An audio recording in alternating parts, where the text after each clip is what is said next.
Hola emprendedores, ¿cómo están? Bienvenidos a una edición más de Startups Coffee Talks en alianza con Makes Business Flow, donde hoy tendremos, como siempre, un gran personaje, un gran invitado, un gran aliado del ecosistema emprendedor y empresarial en el mundo, experto en muchas cosas, en emprendimiento, experto también en negocios, ha trabajado desde compañías muy grandes hasta startups que ha lanzado ya él mismo, y de eso nos platicará hoy nuestro buen amigo Alejandro Peñas, quien desde Madrid, España, nos acompaña para platicarle de hoy y leo un poquito su reseña, quien es ingeniero de telecomunicaciones por la UPM. También trabajó durante 5 años en el mundo de la consultoría en McKinsey y tras eso estuvo otros 4 años trabajando en el mundo corporativo para TMF Group entre Inglaterra y Estados Unidos. Tras ese periodo en el mundo de la gran empresa, pasó un breve periodo trabajando en una startup llamada OnTruck y aunque no funcionó como tal, fue la palanca para lanzarse al mundo del emprendimiento, donde en el 2018 monta Dos Planos como un socio, que es una constructora enfocada en el mundo de la reforma de detalle. Y después de eso, 3 años después, se queda como socio único y sigue haciendo crecer a la empresa hasta llegar a los 23 empleados y 6.7 millones de euros de facturación en 2023, abriendo oficina en Málaga, España, a principios del 2024. Pero desde el 2023, compagina el liderazgo de Dos Planos con el lanzamiento de Pymeros, un proyecto enfocado en la formación y acompañamiento de las pymes.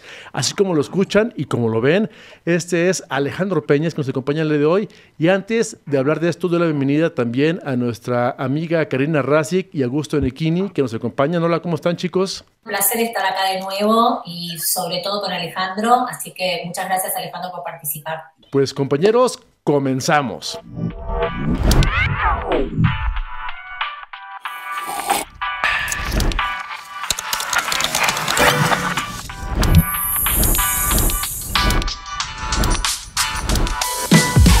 Bienvenidos a Startups Coffee Talks, el primer podcast diseñado por la incubadora y aceleradora de empresas Startups y conducido por Alejandro Lomas. Nuestro objetivo principal es conectar a más emprendedores con el ecosistema de innovación y venture capital en México, Latinoamérica y Silicon Valley, mientras disfrutamos juntos de una deliciosa taza de café. ¡Comenzamos! Ahora sí, bienvenido Alejandro Peñas. ¿Cómo estás? Platícanos, por favor, de dónde viene este personaje llamado Alex Peñas, quien desde Madrid, España, ha hecho muchas cosas, tanto enfocadas en el área de emprendimiento como también en el mundo corporativo. Pero ¿cómo nace? ¿Cómo realmente decides entrar al tema de los negocios?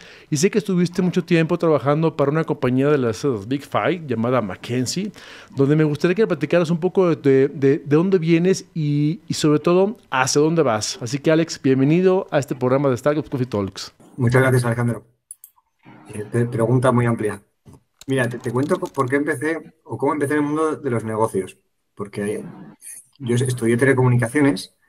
Yo cuando tenía ahí mis 17 años, que es la fase en la que uno decide qué estudiar, yo tenía la duda de si tirar por la vía de la ingeniería o por la vía de los negocios. A mí siempre me gustó lo de montar cosas, me gustaba incluso cuando era más jovencito. Y me decidí porque dije, mira, yo puedo hacer ingeniería y si me equivoco, pues luego hago un máster y estudio negocios. Lo contrario creo que no era posible. Y bueno, no terminé más o menos acerté, porque estudié ingeniería, no me convenció y dije, mira, vámonos para la vía de los negocios, hice un máster. De hecho, en el último año de carrera estudié un máster que era un poco el puente. Era un máster en estrategia y en nuevas tecnologías. Entonces, pasaba de la parte técnica a la parte más de gestión. Y en ese momento, el mundo de la consultoría pues, parecía como una gran oportunidad para aprender de negocios de manera muy amplia, poder pues, descubrir diferentes industrias, trabajar con gente pues, muy, muy buena, aprender de ellos. Y fue una primera gran experiencia durante 5 años trabajando primero en España y luego en Inglaterra. Si quieres, sigo un poco cómo he llegado hasta el día de hoy. Pero el mundo de la consultoría lo que me llevó fue a trabajar de la mano de grandes empresas y de ahí que cuando pasase unos años de ser consultor, yo tenía ganas de un poco más de acción, porque la consultoría no dejaba de ser pues hacer recomendaciones, ¿no? Y bueno, ¿y qué pasa cuando uno ejecuta? Y por eso, pues al cabo de esos años pasé al mundo corporativo. ¿Por qué corporativo en ese momento? Porque era lo natural, lo más habitual. Cuando estabas en el mundo de la consultoría trabajando para grandes empresas, pues lo más normal era dar el salto a la gran empresa. Estamos hablando de 2013. El mundo de la startup todavía quizá en Europa no estaba tan desarrollado y era muy normal que el que trabajaba en consultoría pasase a la gran empresa.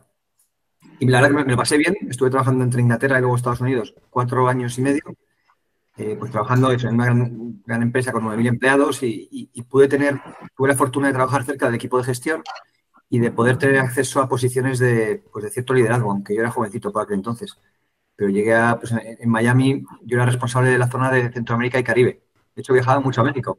Lo teníamos ahí en una oficina con 100 personas y la verdad que teníamos un montón de lío. Entonces me pasaba el día entre Miami y México. Y ahí aprendí un montón. Aprendí además de muy buenos jefes, pero tenía un poco ya de ganas de volver a España. Y entonces en ese momento, 2017, tuve la oportunidad de unirme a una startup en Madrid, en el mundo de la mercancía paletizada, una especie de Uber para camiones. Se llama OnTrack. Y me vine como responsable del negocio en España, la cosa no cuajó y dije, mira, ahora o nunca vamos a emprender. Al final lo que pasa cuando uno va trabajando en el mundo de la gran empresa, se hace muy difícil dar el salto al emprendimiento, porque es lo que se dice el coste de oportunidad, ¿no? Vamos, que te pagan muy bien, te pagan un muy buen sueldo y dices, oye, yo mañana voy a dejar de cobrar esto y ponerme a cero. Además, yo en ese momento tenía un bebé, camino del segundo. Entonces, bueno, me despidieron en aquel entonces y dije, mira, este es el momento.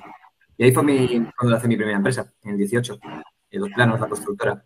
La monté con un socio con la idea pues, de mejorar un poco lo que estaba yo observando como cliente, que era el mundo de la reforma en España en ese caso, ¿no? Aunque luego ya he aprendido que realmente pasa lo mismo en casi todos sitios. Wow. Y bueno, pues, sí, ahí ya pues 5 años y medio de montar la empresa y hacerla crecer. Y por el camino, pues según la empresa se ha ido asentando, pues he podido pues, dedicarle tiempo al segundo proyecto, ¿no? A Pimeros, que nace hace año y medio con el objetivo pues, de apoyar al pequeño empresario.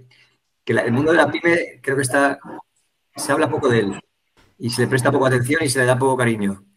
Y como en la construcción yo me he visto rodeado de pymes todo el día, tanto por parte de mis proveedores, mi competencia, algunos de mis clientes que son estudios de arquitectura, he visto las dificultades de la pequeña empresa y de hacer crecer un pequeño proyecto y me ha parecido una buena idea el lanzar un proyecto para intentar apoyar y colaborar con la pequeña empresa. Pues qué interesante ese tema porque igual me identifico mucho contigo, con lo que me platicas. Al igual que tú, viví ese tema de estudiar la carrera de ingeniería primero. Estudié 4 años de ingeniero. No me gradué de ingeniero. Me cambié al final al mundo de los negocios, estudiando el marketing. Me di cuenta que era mejor para ese tema. La creatividad era más lo mío que la ingeniería. Pero fue porque desde también muy joven entré a trabajar al tema de la radio y me di cuenta que, bueno, ahora me dedico, aunque no literalmente a la radio, pero sí al tema de comunicación, emprendimiento. Pero siempre acabé con las ganas de consultar y tiene razón, la cultura es muy divertida, pero simplemente es dar recomendaciones. Cuando entras al reto de tú vivir ese mismo mundo de emprendimiento y de decir, ah, caray, no solamente de recomendaciones vive el hombre, ¿qué más hay que hacer? No hay que vivirlo para aprenderlo.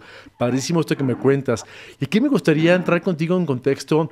Háblanos de Dos Planos. Sé que arrancaste tu proyecto porque estuviste trabajando para compañías también en esos temas y decidiste ahora voy a hacerlo mejor, voy a emprender y voy a trabajar en Dos Planos. Platícanos realmente cómo nace este proyecto de Dos Planos y en qué momento decidiste dejar a McKinsey para entrar a este proyecto. El paso a Dos Planos se da cuando yo estoy en España. En ese momento llevaba unos meses en esta startup que no funcionó la cosa, entonces yo estaba en una posición de estar básicamente sin trabajo. Entonces, lo más normal, lo más habitual con mi perfil habría sido probablemente volver al mundo corporativo. Pues porque era de donde venía, donde había pasado 10 años y tras tener una mala experiencia en el mundo startup, pues quizá lo más lógico habría sido volver a la gran empresa. Pero siempre tenía un poco la inquietud emprendedora. Y en ese momento planteé varias ideas sobre la mesa. Digo, podemos tirar por la vía startup. Es decir, cuando digo vía startup me refiero a un proyecto que requiere financiación para crecer a un ritmo alto, que luego pues uno va buscando rondas de financiación, etcétera. Y dije, mira, no me apetece ese modelo, porque venía de una experiencia justo donde era una startup que había crecido demasiado rápido, demasiado pronto. Y pues salí un poco con la lección aprendida de intentar buscar algo diferente. Y me pareció que el montar una empresa de cero, es decir, y sin financiación, pues yendo un poco a pulmón, me parecía que era lo que más me atraía de cara a largo plazo. que creo que una diferencia muy importante entre el mundo pyme y el mundo startup es el horizonte temporal. Creo que la startup, el que empieza que lanza una startup, creo que tiene en la cabeza, oye, quiero romper un mercado, quiero hacer crecer esto a toda velocidad, acompañado de inversores y de pues un equipo potente. Y lo normal es que esas empresas, si van bien, pues a los 5 o 10 años vista, se vendan o salgan a bolsa. Mientras que el que monta una pyme, en mi opinión, pues busca un proyecto de vida desde un punto de vista profesional. Es decir, yo voy a crear un proyecto y, bueno, pues en mi caso, ojalá pues pase de generaciones, ¿no? A mí me parece muy bonito, sé que un poco romántico, cuando ves una empresa que dicen que es una tercera generación, y ojo, macho, qué chulo el ver cómo un proyecto arrancó hace 60 años y ha pasado ya por abuelos, padres, y ya las nuevas generaciones están metiéndose en el negocio, ¿no? A mí me gusta la idea, sé que no va sin muchos retos, pero bueno, esa fue un poco la decisión, ¿no? ¿Y por qué en la construcción? O sea, yo no tenía ni idea de construcción, pero estaba reformando la casa con mi mujer. Y el sector de la reforma, de la construcción en general y de la reforma en particular, es un sector, eh, creo que poco profesionalizado. Es un sector muy difícil, pero lo de muy difícil yo en ese momento no lo sabía. Yo veía lo de poco profesionalizado y veía que tenía muchas oportunidades desde esa perspectiva muy consultoril, ¿no? Desde fuera, ¿no? Que dices, mira, aquí viene alguien un día, al día siguiente no hay nadie, al día siguiente aparece alguien y luego vuelve a no venir. Y dices, aquí hay un 50% de oportunidad de mejora. Esos cálculos tan rápidos que hacemos a veces como consultores. Entonces dije, bueno, vale, aquí hay una buena oportunidad, es un mercado grande, es un mercado que no va a desaparecer en el corto ni medio plazo. Y ahí me lancé con un socio que fue la persona que nos había reformado nuestra casa, intentando pues sentar las bases de un proyecto moderno y que buscase siempre pues lo que yo digo, la mejora continua, que hace que poquito a poco pues puedas diferenciarte de tu competencia. Eso fue un poco la razón de arrancar en dos planos. Coloca siempre en el centro de los negocios las finanzas. Entonces me gustaría que nos cuentes por qué hay una publicación que hiciste hace un tiempito donde tienes las finanzas en el medio y alrededor operaciones, marketing, etcétera, etcétera. Me gustaría que nos cuentes por qué piensas que las finanzas están en el centro del negocio. En primeros organizamos la empresa alrededor de 5 pilares. Entonces hablamos de estrategia, hablamos del área comercial, de los equipos, las operaciones y las finanzas. Entonces, cuando yo intenté representar esos 5 pilares, para mí tienen un orden secuencial. Es decir, estrategia para mí es el punto de partida.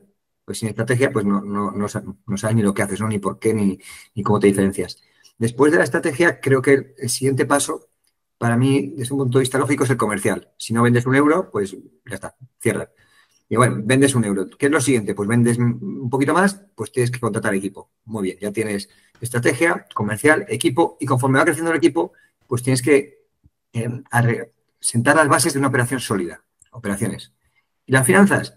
Pues para mí las finanzas, entonces, para mí hay una secuencia de esos 4 pilares, de esas cuatro áreas. ¿Y qué pasa con las finanzas? Que para mí están continuamente en el centro de los retos. Es decir, cada una de estas 4 áreas que yo describo, creo que hay que atacarlas razonablemente secuencialmente, aunque siempre vas a tener un reto de equipo, aunque estés ya intentando mejorar los procesos. Pero las finanzas desde el primer día o tienes mucho cuidado con el modelo de negocio o no va a funcionar. Cuando vas creciendo, como no seas capaz de vender, pues vas a quebrar. Pero como vendas muy rápido, también puedes quebrar. Entonces, para mí las finanzas es esa pieza de las 5 que hay que estar continuamente pendiente de ella. Continuamente te puede llevar No es que las finanzas te lleven al traste de la empresa, es que si no tienes suficiente atención a las finanzas de tu empresa, el proyecto se te puede acabar en cualquier momento, tanto si vas muy mal como si vas muy bien. Y por eso la ponemos ahí en el centro, porque no puedes nunca dejar de pensar en ello. Por lo general, una pyme cuando arranca suele empezar a trabajar con una gestoría. ¿Por qué? Pues porque la parte contable no es opcional, ¿no? La parte contable es un tema normativo y necesitas que alguien te haga, pues, tanto la parte contable como fiscal como laboral. Entonces, ahí está tu partner, que es la gestoría. Y el pequeño empresario, por lo general, no tiene una formación en gestión fuerte, sólida, entonces creo que de manera un poco errónea considera que la gestoría es su partner financiero. Y eso no es del todo correcto.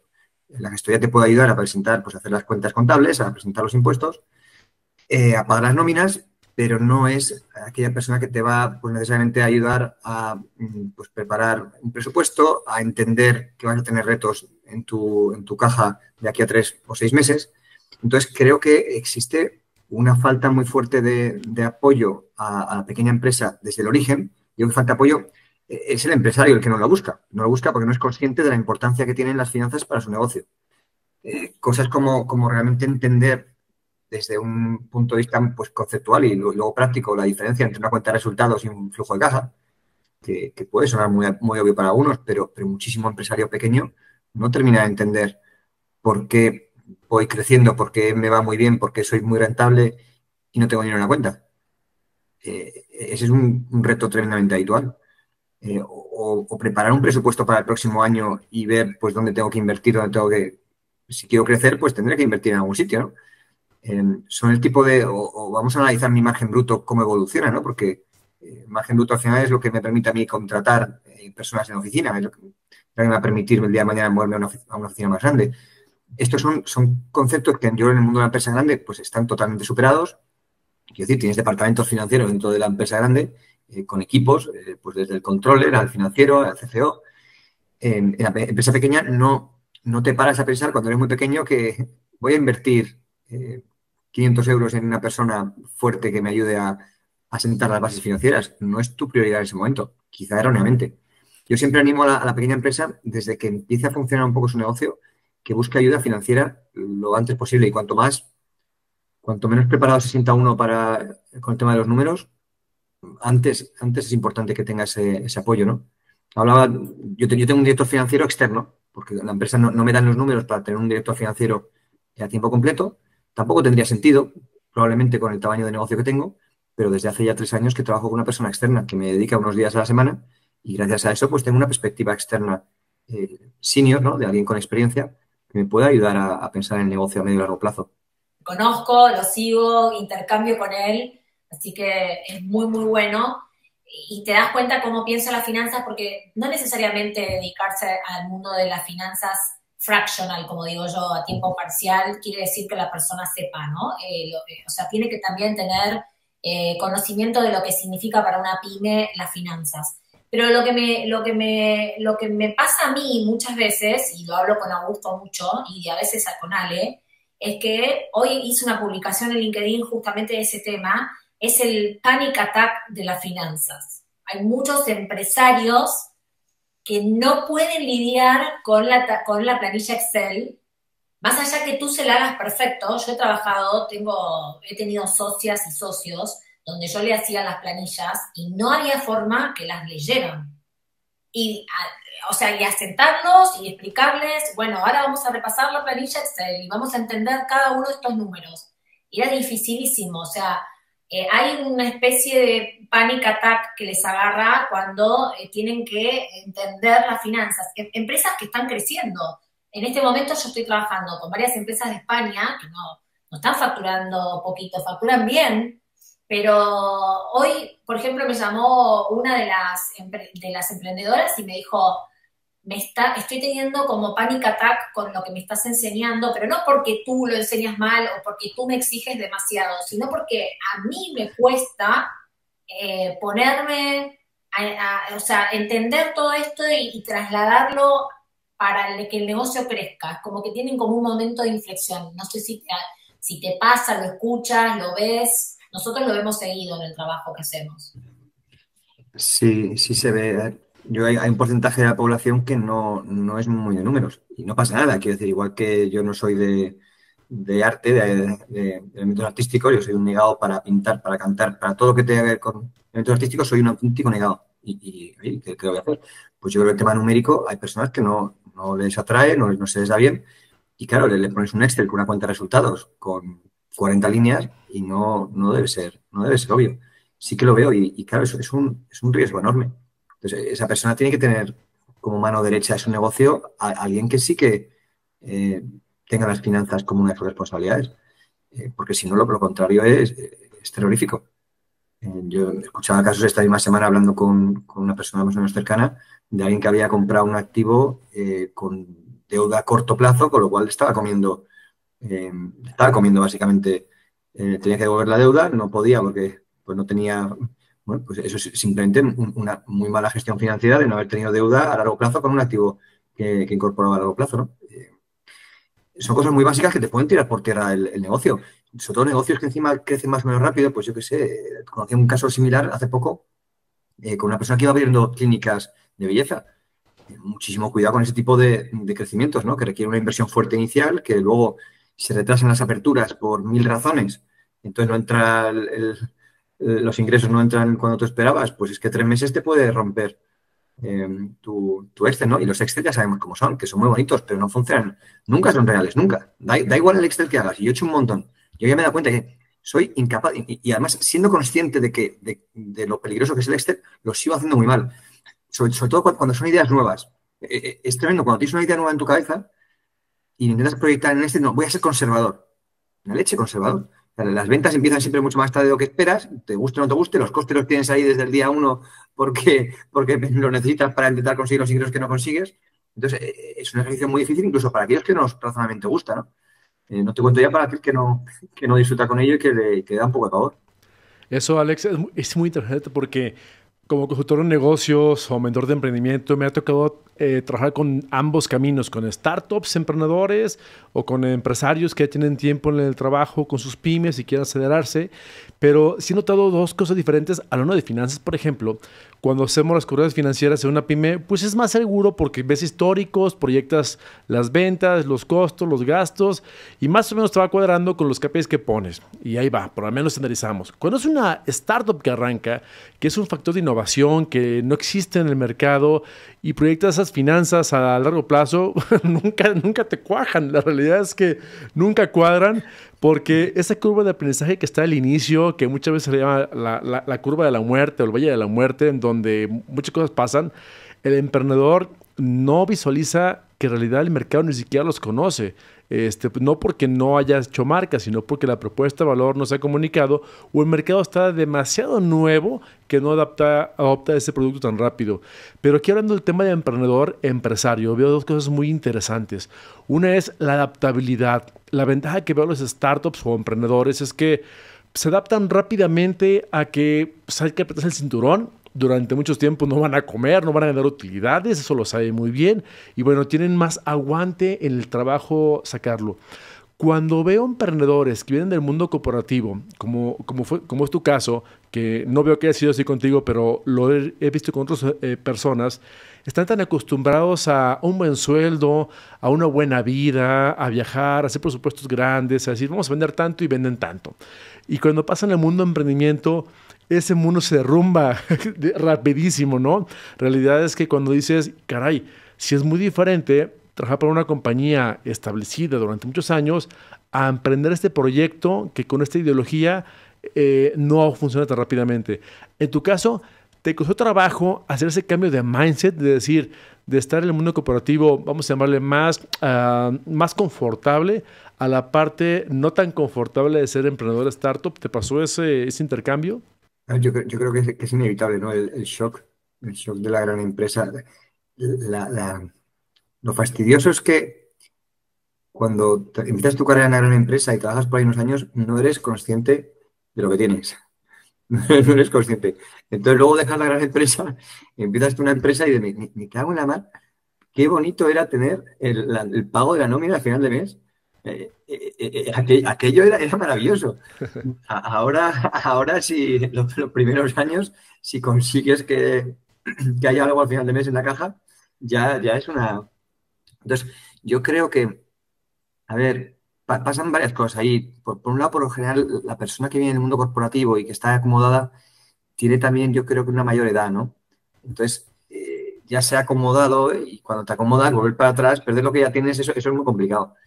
El que emprende directamente, pues por definición será más joven, ¿no? Y es más fácil, pues, tener una vida muy austera cuando uno es joven, que acostumbrarte a tener un gran apartamento, pues, viajar arriba abajo todos los días y de repente no poder seguir haciéndolo. Entonces, el shock ahí lo puedo ver muy claramente. Oye, No sé. aquí hay un tema que veo interesante porque me ha tocado trabajar con muchos emprendedores de España. Yo siento mi perspectiva como mexicano, me ha tocado trabajar en Silicon Valley y también en México, y hay mucho español haciendo emprendimiento fuera de España. Eso me habla de que España es un gran mundo emprendedor, un gran país que quiere emprender. ¿Cuál es tu perspectiva respecto a España y en el espíritu emprendedor? A ver, buena pregunta. Yo creo que no estamos todavía al nivel de Silicon Valley, ¿no? A ver, al emprendedor empresario, al emprendedor todavía se le tiene un poco más de cariño, yo creo. Al empresario, bastante menos, en España, por lo menos. El empresario se le asocia con mucha frecuencia con exprimidor de empleados, con querer mm, enriquecerse a costa de, con, no sé, con eso, con dar el pelotazo, con, bueno, pues la imagen de aquellos casos que realmente ha sido así, bueno, pues que no han sido los mejores ejemplos de empresarios. Eso es una perspectiva de la visión dentro de la sociedad. Yo creo que aquel que emprende modo startup, eso todavía es muy cool. Entonces, eso yo creo que se ve bien. Y lo de emprender en una pyme, yo intento darle un poco de color ahí en LinkedIn, porque creo que es igual pues, ¿cómo decir?, de retador que montar una startup y se merece el mismo reconocimiento, ¿no? Luego, a partir de ahí, España, y no solo España, yo creo que son países donde es difícil emprender. Desde un punto de vista, uno de los mayores retos es el tema de la contratación. Y la contratación es un tema muy complejo. Cuando tienes, pues, normativas que son muy defensoras del empleado, y probablemente por buenas razones históricas, pero quizá ya no tan buenas razones a día de hoy, se hace muy difícil tomar la decisión de ir incorporando empleados en la empresa. Tanto costes laborales como luego la dificultad pues de despedir en caso de incluso de necesidad. Te diría que incluso en caso de mal desempeño. Son procesos complejos, cada vez se van haciendo cada vez más retadores y eso te pone muchas trabas a la hora de querer crecer y contratar. Entonces, no diría yo que es un país especialmente, ¿cómo decir?, que facilite el emprendimiento. Es una pena, ¿no? Luego eso también se ve reflejado en la mentalidad de mucho español joven que no necesariamente busca emprendimiento. Eso lo he visto en estudios en el pasado que hay mucho español que quiere, pues, que si entre funcionario o similar, ¿no? Y el emprendimiento, pues, yo creo que a lo mejor ves mucho español por ahí porque lo ve difícil en España y se va a Estados Unidos o a México a emprender. Es un poco una pena. Yo creo que se podría hacer mejor a nivel país. Interesante. Hay, hay un tema que también he visto mucho de España, sobre todo en México. Escuché por ahí un tema, creo que en algún documento, documental o revista, no recuerdo bien, pero que decía que en España está prohibido emprender en las cocheras. Cuando, por ejemplo, en Silicon Valley, pues todo el mundo nace en una cochera. Apple, Google, Facebook nacieron en cocheras, ¿no? ¿Cuál es la razón o crees que le considera a un país como España, inclusive en México pasa lo mismo? Aunque no está como tal ilegal el tema de emprender en cocheras, en realidad no es un caldo de cultivo muy bueno México para emprender. Hay posibilidades, sí las hay, pero no tiene las facilidades que te otorga, por ejemplo, un California, donde todo el mundo es emprendedor. O he visto países europeos como Finlandia, Suiza, que realmente les gusta el emprendimiento y desde el gobierno empujan todo para hacerlo. ¿Qué opinas tú sobre estas políticas en España donde está prohibido emprender en una cochera? ¿Esto es real? No lo había escuchado. Sí que he escuchado muchas historias del americano que emprende en el garaje. Yo no había escuchado esas historias en España. ¿Vale? En España la mayor parte de las personas viven en un piso. No tienen garaje. Yo no había oído políticas contra emprendimiento en el garaje. El que tiene garaje, por lo general, tiene una casa. Es decir, una casa me refiero a un chalet unifamiliar, con lo cual yo creo que puede emprender en su garaje. No creo que nadie le diga lo contrario. Otra cosa es que no se dé mucho apoyo al emprendimiento. Eso te lo compro. Yo siempre digo una cosa, es que se trata a la pequeña empresa como si fuese una gran empresa. Es decir, la normativa es casi la misma, el régimen fiscal es casi el mismo. Digo casi el mismo, pues porque, por ejemplo, pagas menos impuestos los primeros 2 años.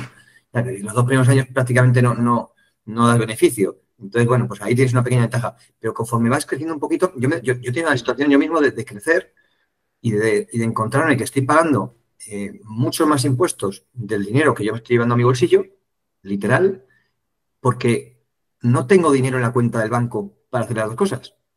Es decir, o pago impuestos porque he dado un beneficio, pero el beneficio que di el año pasado, yo no tengo ese dinero en la cuenta del banco y eso a veces no se entiende. Entonces, tengo que pagar, me invento 50.000 euros de impuestos o 70.000 y yo no me he pagado ese dinero a mi bolsillo. Entonces, ¿cómo puede ser que esté pagando más impuestos? Eso en un individuo no se da. En un individuo le retienen con un porcentaje de lo que gana, ¿no? Aquí no, aquí te puedes encontrar con esta situación. Y especialmente duro me parece que es en la pequeña empresa. Y creo que ahí pues cabría preguntarse si no puede haber regímenes progresivos, igual que el que gana, me invento, 200.000 euros, tiene a partir de los 50.000 tiene un impuesto marginal del 45 hasta 47, 50%. Wow. Y no es lo mismo que aquel que gana 20.000, que a lo mejor no se le retiene nada. Pues creo que a la pequeña empresa se le debería facilitar, sobre todo cuando estás creando empleo. Estás creando empleo, pues oye, apoya porque esa empresa está invirtiendo, ¿no? En ese crecimiento. Pues no pongas al empresario entre la espada y la pared de tener que o pagarse muy poquito y estar viviendo al límite o pagar los mismos impuestos que si fuese una empresa consolidada. Por poner un ejemplo, ¿no? Entonces, lo del garaje no lo había oído, pero la falta de un poco de apoyo, de mejor apoyo en las fases iniciales sí que creo que se podía mejorar, ¿no?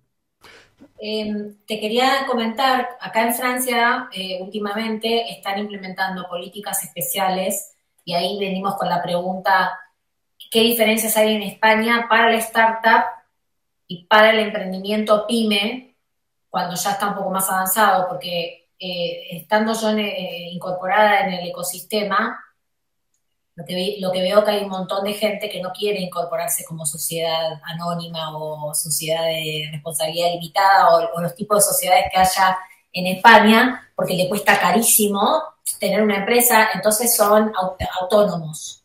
La mayoría son emprendedores autónomos, que llega un momento que tiene un límite eso, pero al mismo tiempo, mirando los impuestos que pagan, es impresionante la cantidad de impuestos que se paga en Europa en general, cosa que muchos países están cambiando. Por ejemplo, Francia, como vuelvo a repetir, está mirando esa política para que vengan más emprendimientos nuevos a Francia y eso mueva un poco la economía, ¿no? Porque en general lo que se ve en Europa es una mentalidad más de empleado. O sea, a la gente le gusta ser o empleado del Estado o empleado de una empresa privada, como tú dices, ganan bien, tienen todo resuelto. Incluso mi marido, yo estoy casada con un francés, que viene de una familia emprendedora, ¿no? Y sin embargo él se pasó al otro bando, como digo yo, al del empleado, el que tiene todo cómodo, que le pagan todo, que viaja a todos lados, fue consultor como tú. Y cuando yo estoy trabajando acá, él como que no puede comprender, como dices tú, que un emprendedor tiene que trabajar mucho más de 40 horas, ¿no? Es como... Eso es de hoy, ¿no? Más.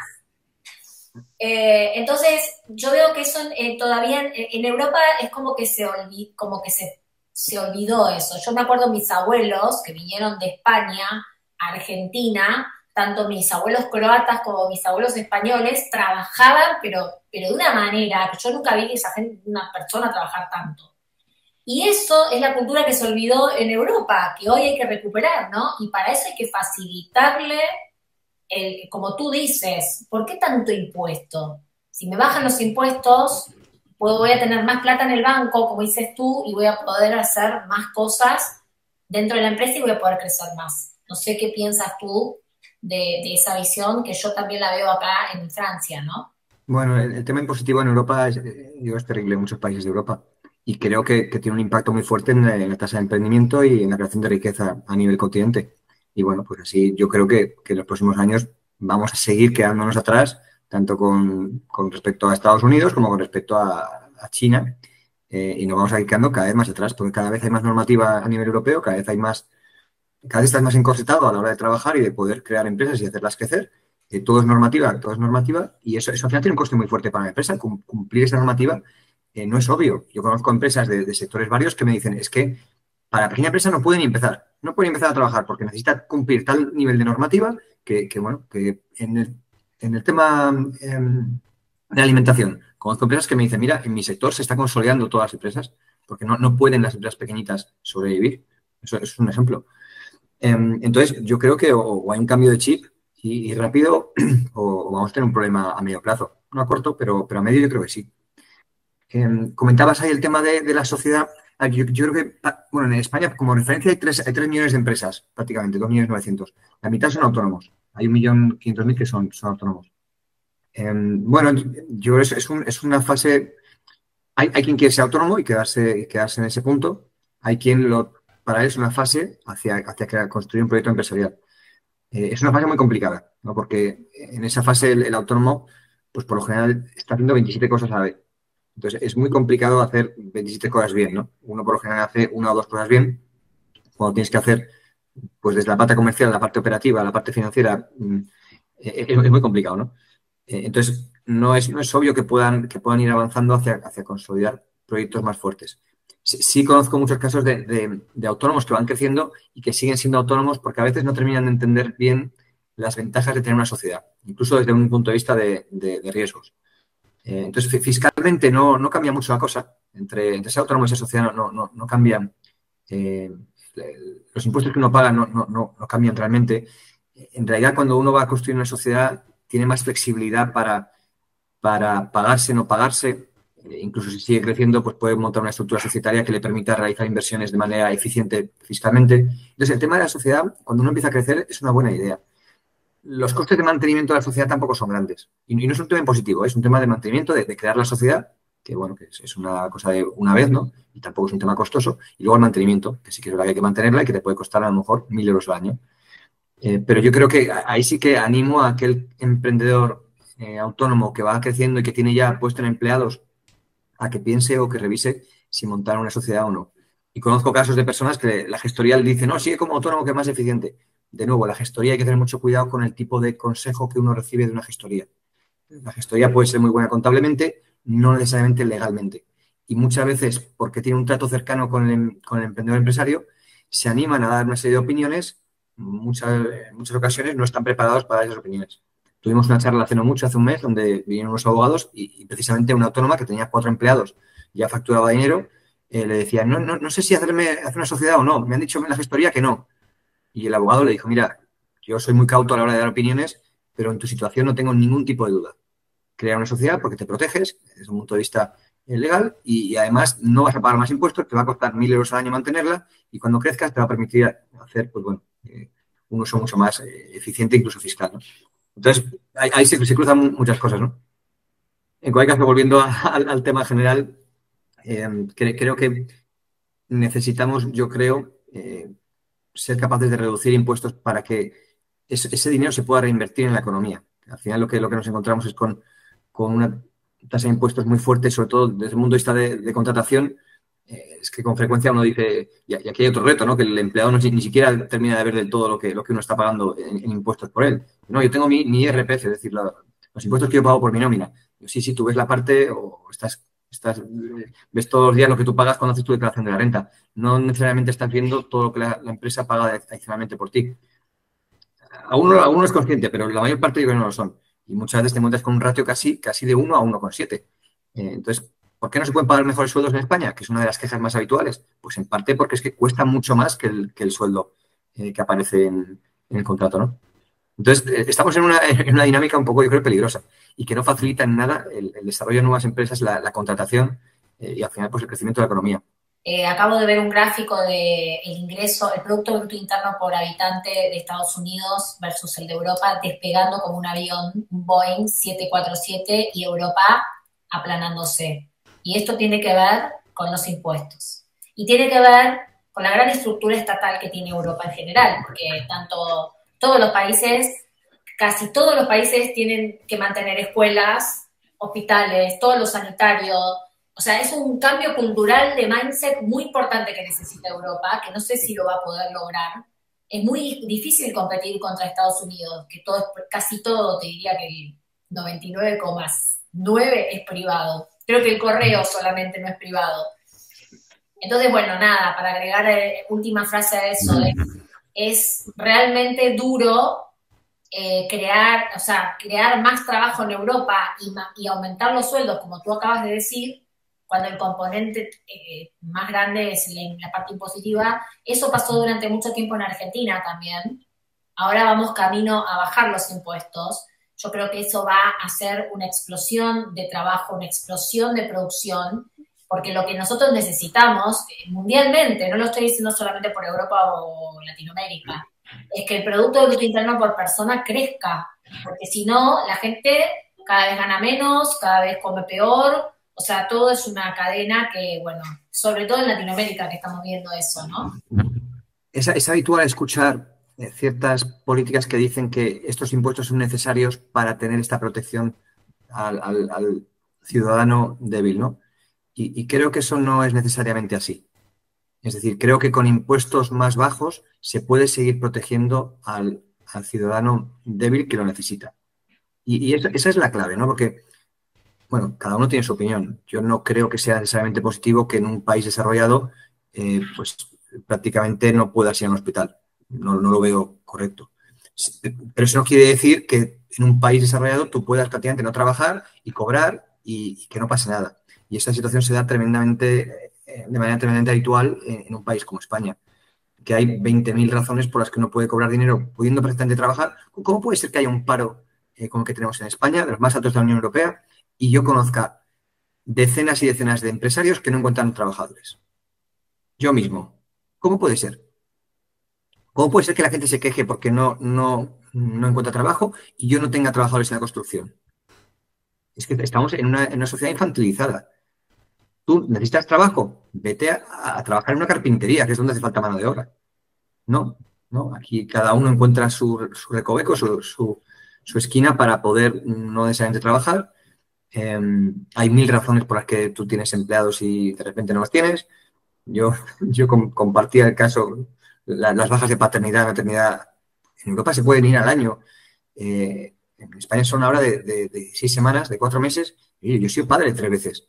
Y yo, honestamente, 4 meses, una pareja, los dos alrededor de un niño recién nacido, yo me vas a disculpar, pero creo que toca ir a trabajar. Porque además, cuando tú estás en casa, está trabajando tu compañero por ti, porque una empresa no puede contratar a alguien 3 meses y cuando ya ha aprendido le dice que se vaya.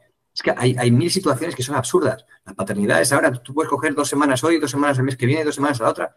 Está toda la normativa va desarrollándose para crear un nivel de confort que no vamos a poder permitirnos. Pero bueno, ya nos daremos cuenta con el tiempo. En Argentina, ahorita con los nuevos cambios que están pasando a nivel político, ¿cómo ha afectado el tema también de emprendimiento en este lado? Porque comparándolo con lo que nos dice Alejandro en España o en el caso que nos también comente Karina en Francia, en México lo veo similar. El problema de contratar personal es un dolor de cabeza. No hay. Ya seas una empresa de software, de diseño, constructora. La verdad es que es muy complicado. ¿En Argentina pasa lo mismo? Platícanos un poco también de Argentina, Augusto. Sí, un poco cuando charlamos con europeos, sobre todo en España, es como que siento que vengo del futuro y soy Arnold Schwarzenegger a decirle, che, va a pasar todo esto porque me está hablando de cosas que nosotros vivimos y, bueno, él hablaba de 1.7. Eso lo voy a explicar rápido. Quiere decir que cuando el empleado recibe 1.000, a él le sale 1.700 más lo que también le saca el empleado. Entonces, fíjate en todas las partes que se pueden sacar regulaciones para que esa persona, en vez de ganar 1.000, gane 1.700 y, no sé, y Alejandro pague solo 200 de arriba de eso, por decir un ejemplo numérico. En Argentina eso era 1.6, que es un poco, creo que promedio, pero alto. Brasil tiene mucho más. Cuando yo hacía números para regionales es caro también contratar. Si bien tiene muchas modalidades de contratación que están buenas, que en Argentina no las tenemos, pareciera que van a venir, que está buenísimo. Entonces tuvimos bueno, ya es un poco político, pero tuvimos durante años un cambio de hecho en el mercado laboral, que fue que todos terminaron contratados sin los beneficios de una economía que parece sueca, con los problemas que tiene en Latinoamérica. Entonces expulsaba a mucha gente. Creo que hay que encontrar un equilibrio entre eso, porque el mercado lo encuentra a las buenas o a las malas, lo termina solucionando. Pero bueno, sí, hay muchas similitudes. Pero para cambiar un poco y salir de la política y emprendedurismo, yo le quería preguntar, porque siempre cuando di clases de startup y demás, yo le veo mucha diferencia a la pyme de la startup, por ahí la gente se confunde.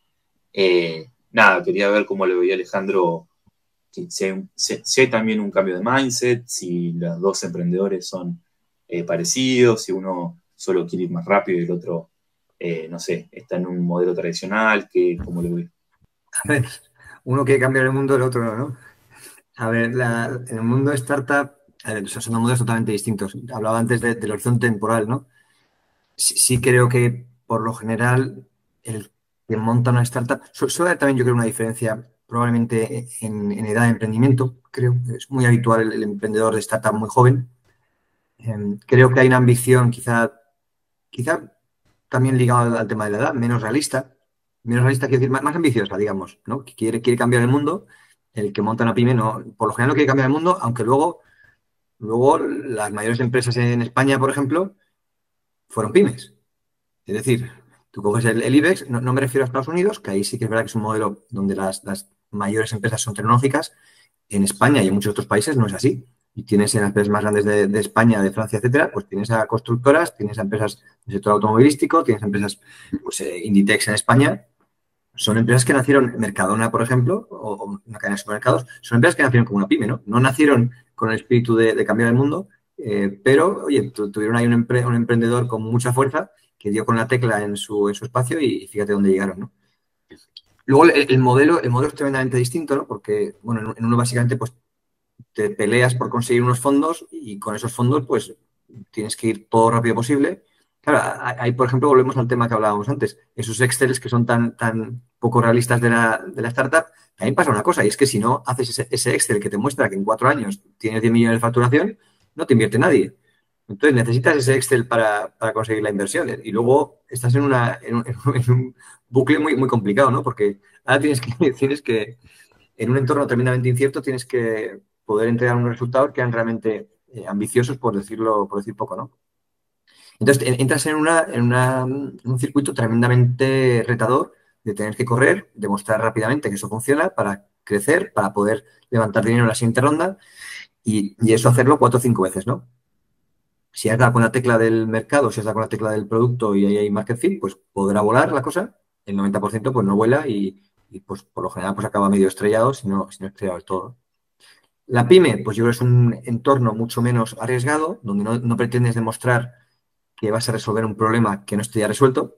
Por lo general, puede haber excepciones, ¿no? Pero si yo monto mañana una frutería, yo no voy a demostrar que la gente compra fruta. Eso ya está demostrado. Eso es una gran ventaja. No tengo que demostrarlo, ya está demostrado. El product market fit ya está demostrado.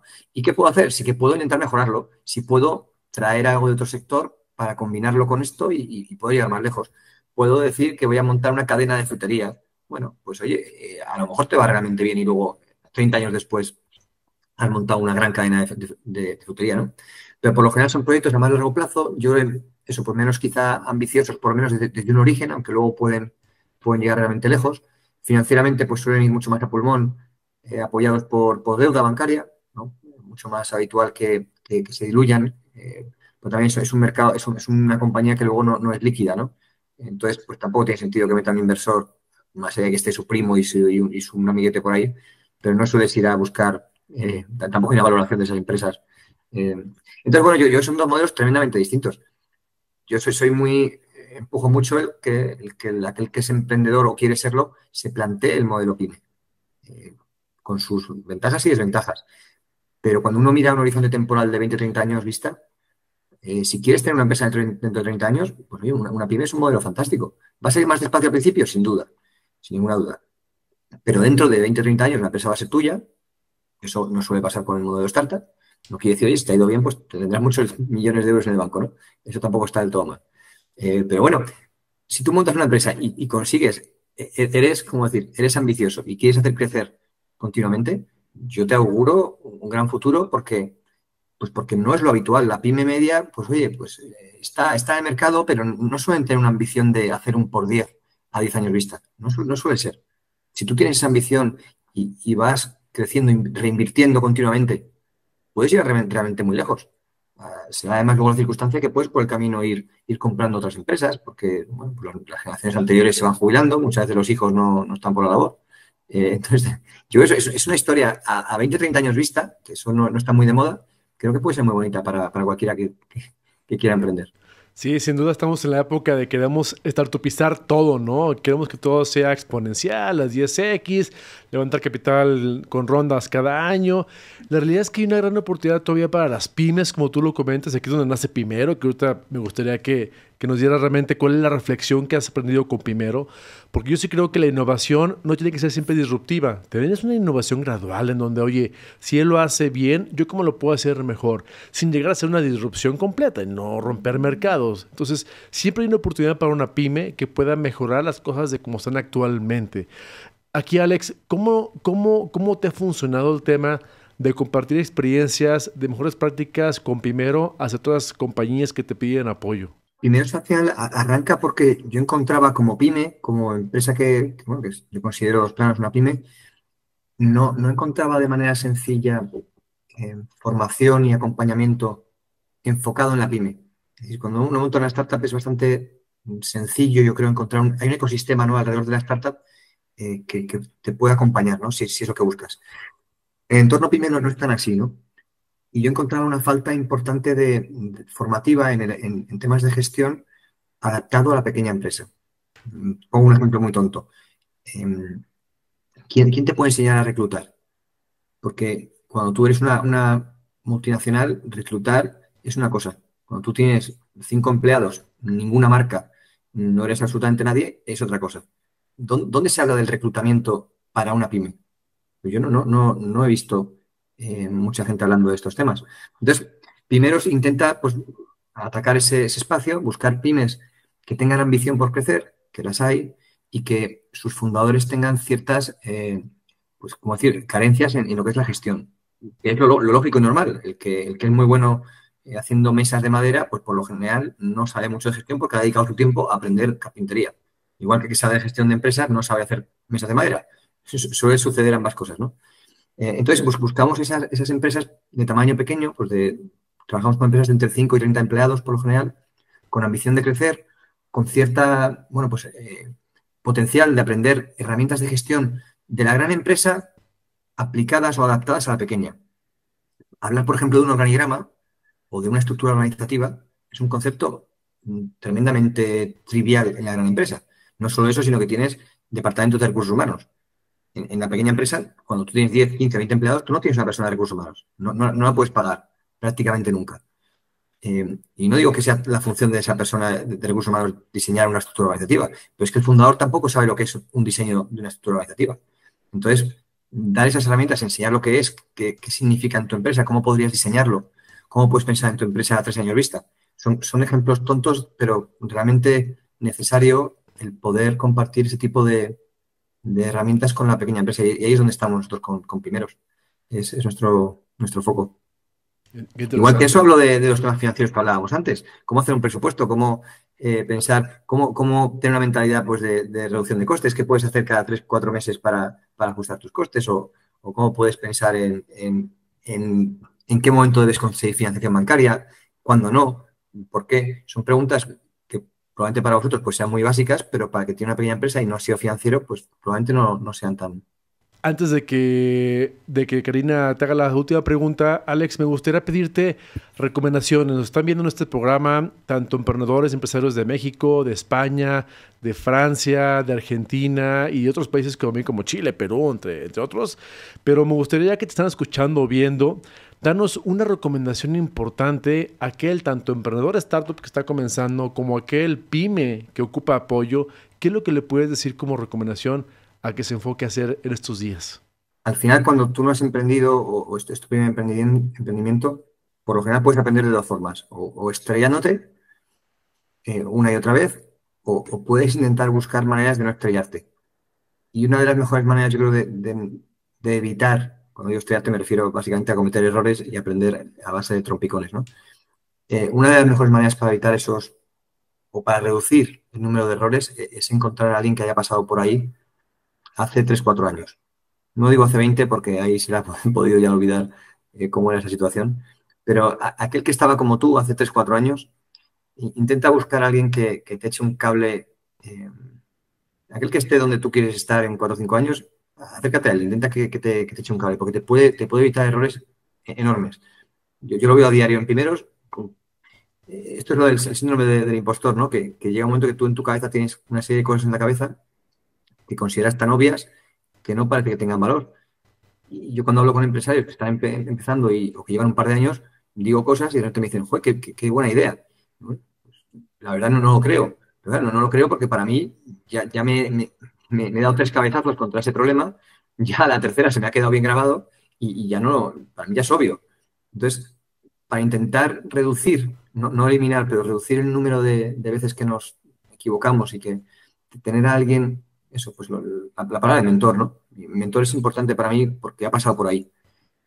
Creo que es algo que yo me equivoqué, en mi caso. No busqué esa figura o figuras y creo que me habría podido ayudar bastante. Ahora, fíjate, ahora lo utilizo mucho más, de diferentes maneras, ¿no? Formal, informal, pero ahora lo utilizo mucho más y digo, bueno, a ver, ¿dónde está este que está donde yo quiero estar? Voy a escucharle todo lo que pueda.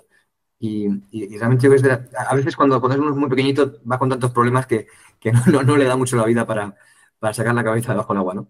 Pero yo creo que es probablemente una de las mayores palancas para crecer de forma sana.